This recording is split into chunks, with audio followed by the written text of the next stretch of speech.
Hello, friends. Welcome once again to Syracuse Basketball Postgame. It's presented by Krause Health. Back to back.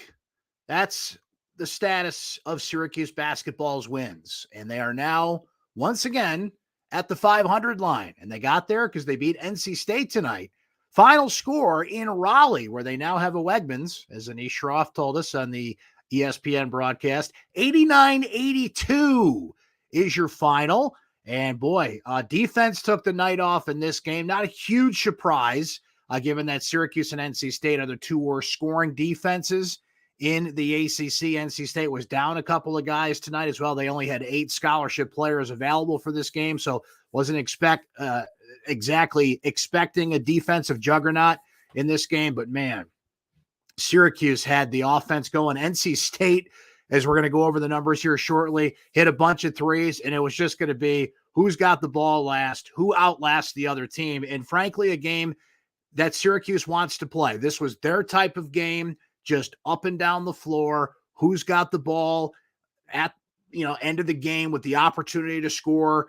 And folks, look, Syracuse had 5 players in double figures. They averaged that. 5 players average at least 12 points on this team, but they didn't need the bench tonight. This is not one of those nights where you say, oh, where's Benny Williams and where's Symir Torrance? Frank Anselm had a rough night, frankly, defensively. So I think he got Jim Boeheim's ire a little bit there, but they didn't need the bench tonight. This was an offensive onslaught. And the guy that you have got to point to right off the bat here, even with everybody with impressive scoring numbers, is Cole Swider. What a difference this team is on offense when Cole Swider is shooting this way. He was 4 of 4 from three-point range. He was 7 of 9 overall, 19 points. He had 18 points in Syracuse's win over the weekend against Wake Forest. So when Cole Swider is hot, it makes all the difference in the world for this team. He's the balance maker. It allows Buddy Boeheim more freedom to score, Joe Girard to run the offense. He was great tonight, as we'll over here shortly. And it was just a night where, okay, anything you can do, I can do better. Back and forth offensive game, a fun game to watch. Back and forth scoring. Syracuse answered everything NC State threw at him. There was a time there where NC State went on an 8-0 run. Syracuse was up 70-60, and it looked like maybe Syracuse was going to give this one away.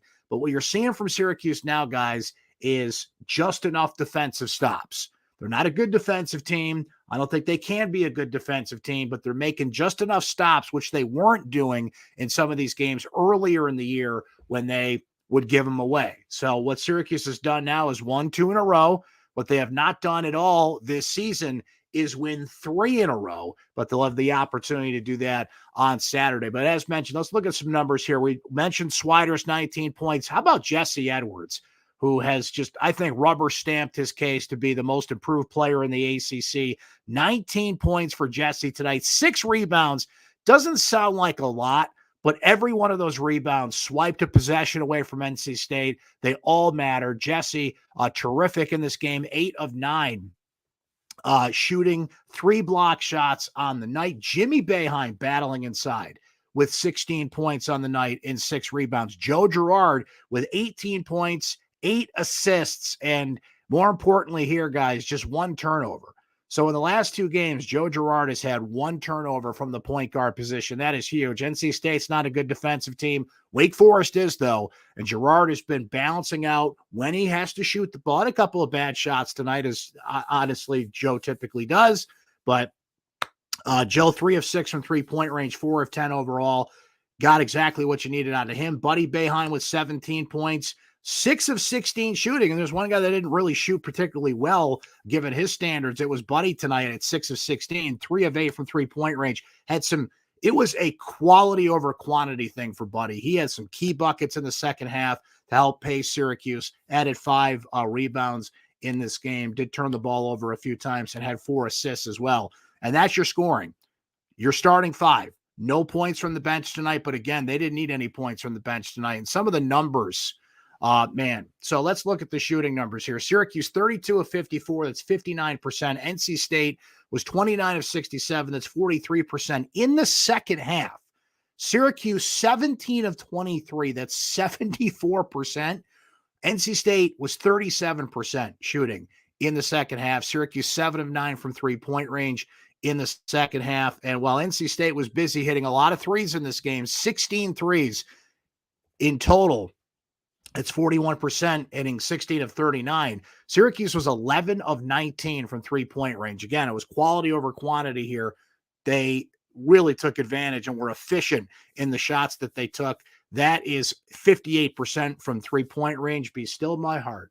Free throws matter, friends. Syracuse 14 of 18 from the free throw line. NC State a perfect 8 of 8 from the free throw line. The Orange won the rebounding edge, and a big thing for Syracuse tonight was paint points.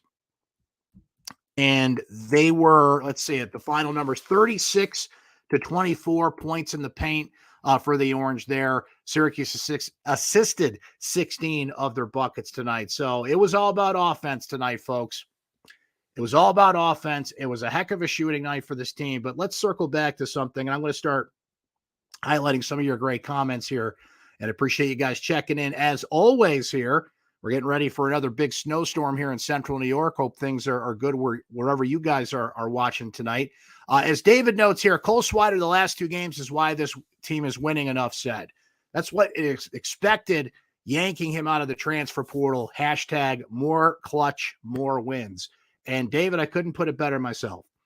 This is exactly why this team has won these last 2 games. It's not to take anything away from Buddy Boeheim's 30 points the other night or anything else this team has done in the last 2 games, but they just have needed that extra thing, that extra edge to just get them over the hump in a lot of those games that they lost. And typically you would look at that and say, it's because Cole Swider wasn't shooting well.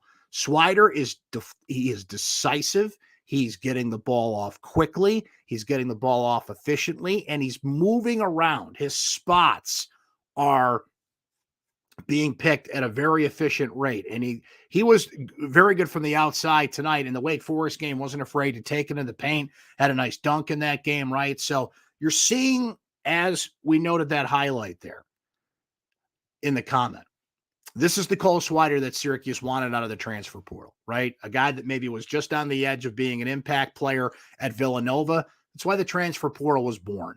So players could go somewhere they could make an impact on this team. We've always seen flashes of it from Cole Swider through the year. Now we're seeing what he can do in back-to-back games. There's a month to go. And if he can keep this up and be a difference maker, it's going to be very difficult for this Syracuse team to make the NCAA tournament one way or the other. But can they build up enough momentum to go into the ACC tournament and prove that they can hang in that tournament, which is as wide open as it's ever going to be, guys? The ACC, as we know, is a down league this year. There's Duke. There's everybody else. After that, Miami, of course, is good. And there's a couple other teams, Wake Forest, who Syracuse just beat, that have looked pretty good this year. But it's a wide open league. But Syracuse has to prove down the stretch that they can obviously go on a winning streak, which is something they have not done all year. They have not won more than 2 games this year. And if they're going to be a team that is hot in that ACC tournament and is going to go in making people nervous, this is exactly how they have to play.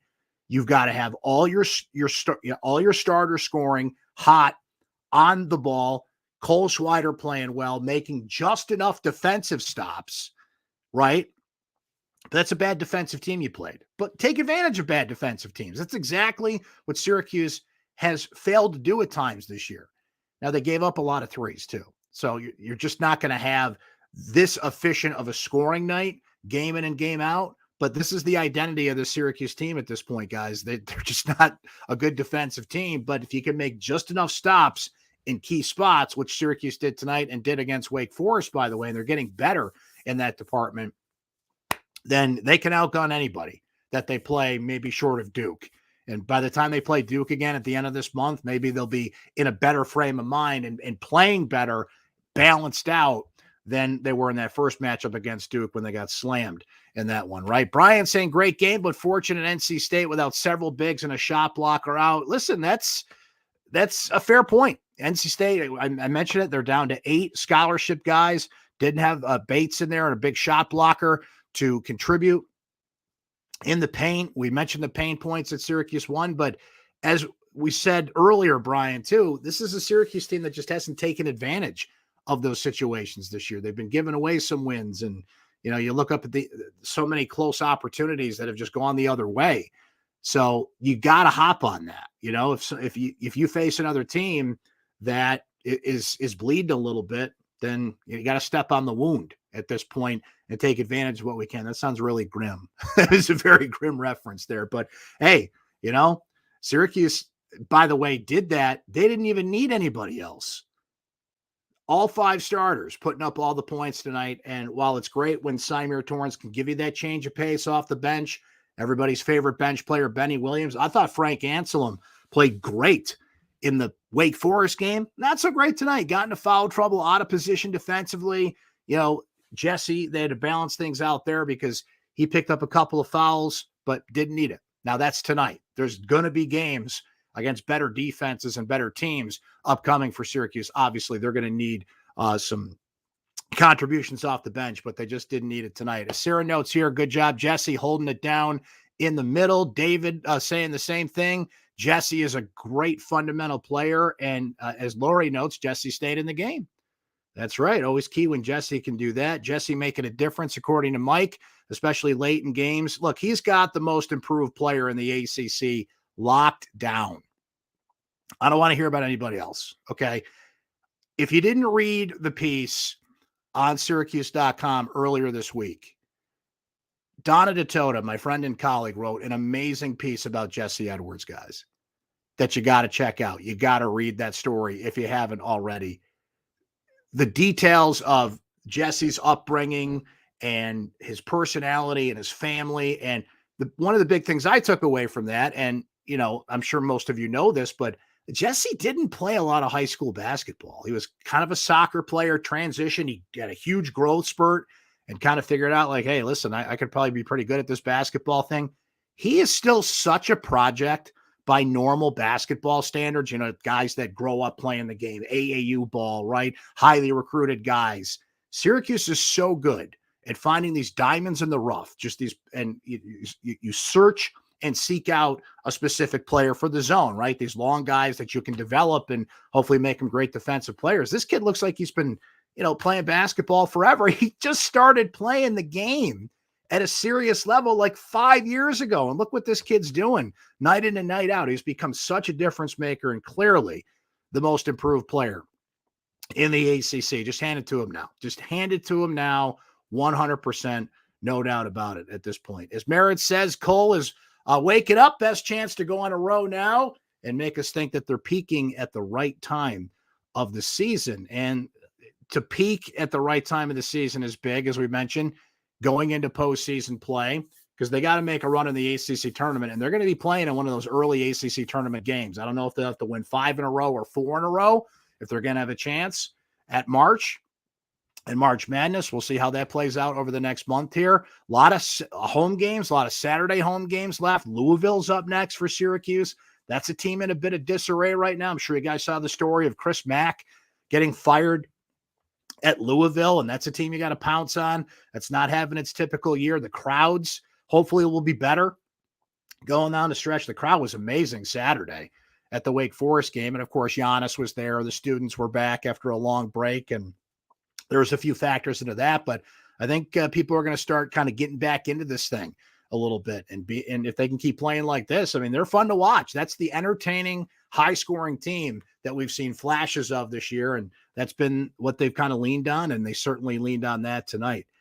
Comments coming hot and heavy. Let me just highlight a bunch here, right? Mike says defense and ball handling needs to get better. Bill says just when you think they're done, that's why we love this team, right? I'm rewatching The Sopranos right now, and one of the great things of The Sopranos is when Sil does his impression of Michael Corleone, right? Just when I thought I was out, they pull me back in. That's Syracuse, man. Just when you think they're out, they pull you back in. And listen, they were 9-11. Go back to when they were 9-11. They lose to Wake Forest. They're 9-12. There's a huge difference between that and where they sit now at 11-11. Obviously, with a month to go here, it's Groundhog Day, and it could go one way or the other. Punxsutawney Phil told us we're going to have 6 more weeks of winter today. So we might as well have some good basketball in those 6 weeks going forward here and see if this team can, give it all they got. They dug themselves a hole. Can they get out of it in time? If they're playing their best basketball at this point of the season, then we'll have to see. They got to play better defense ball handling, turnovers, beat better teams. All that's got to happen. But, they beat the last two teams that have been put in front of them, and they've done it in a pretty impressive fashion on the offensive front, particularly if Swider can keep this up, right? Steve, my man, says we were 11 points away from all 5 guys having 20 points.